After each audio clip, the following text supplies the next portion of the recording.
Ngayong araw nga ay pumunta kami sa Iloilo City ng mga classmate ko at gumala nga kami sa Rob Haro at nagpikot-ikot lang.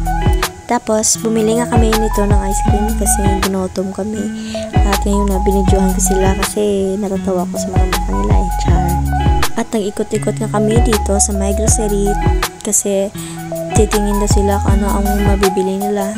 Tapos inuhaw sila kaya naman tubig lang naman ang binili nila.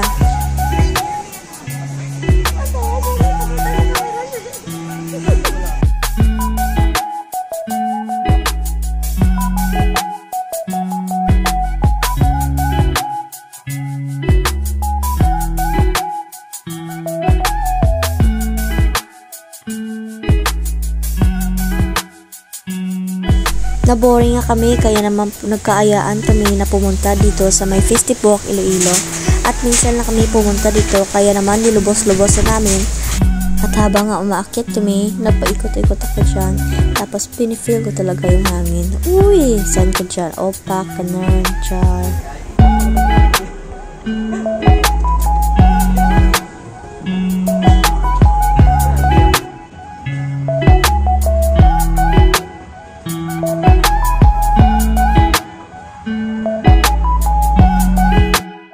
Ayun nga, nag-picture-picture na kami dito apat kasi susulitin namin dito kasi minsan na kami pumunta dito at parang mga mafia kasi kami mafia ang hilaw. Huy!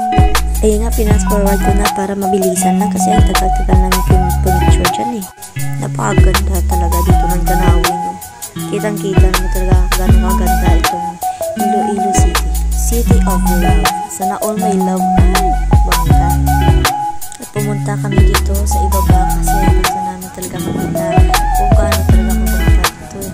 Tapos, nag-picture-picture kami ulit dyan kasi hindi mawawala ang picture sa life namin. Uy!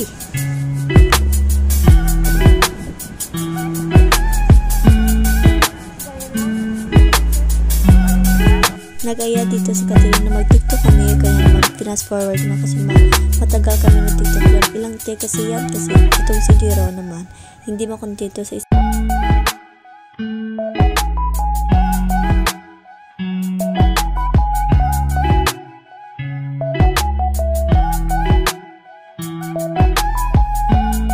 At nang matapos na kami mag-tiktok doon ay nagyaya na sila na umuwi kasi maghuhumapon na at para hindi kami maabutan ng gabi.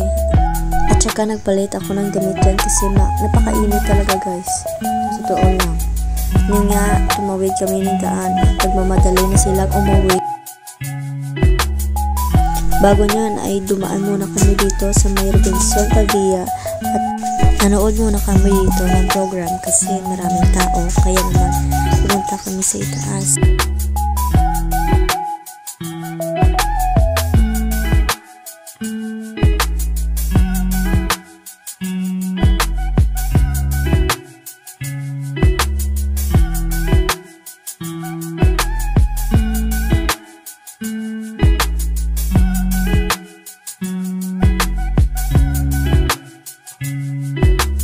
Nag-decide na nga kami na umuwi at sumakay na kami dito kasi maghuhumapon na at para hindi kami maabutan ng gabi at yun naman magkahiwalay kami na umupo pero kami ni Joy at magkasama kami dito kasi gagawa pa kami ng kalokohan eh.